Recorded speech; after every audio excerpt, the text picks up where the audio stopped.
Student safety is a paramount concern each and every day of the year, and it's the topic that recently brought students, parents, neighbors, and county officials to Northwood High School.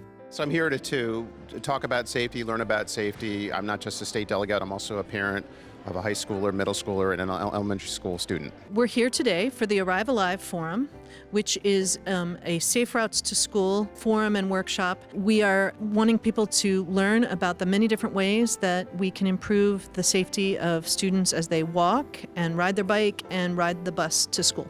This forum was hosted by the Montgomery County Council of Parent-Teacher Associations and the Montgomery County Pedestrian, Bicycle, and Traffic Safety Advisory Committee. I'm here today to speak the name of Christina Ward.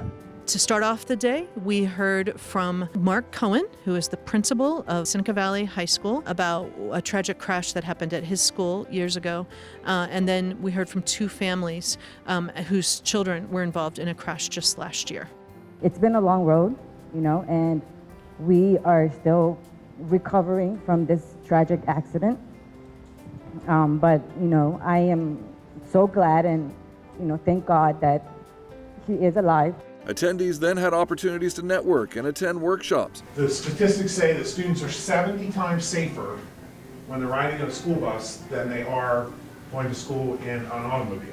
Topics included building a better bus stop system, public transportation 101, crossing guards, and better sidewalks. I learned a lot just now at this workshop about sort of assessing the neighborhood and determining where the dangerous spots are in terms of the routes to and from the school. So I hope that parents that were here today, and specifically those ones that were in my session about school bus routing, understand the many complexities that go into designing a school bus route and keeping it safe for students. I hope that other students will take off their headphones whenever they're walking, pay attention to their surroundings, and lay off their phone.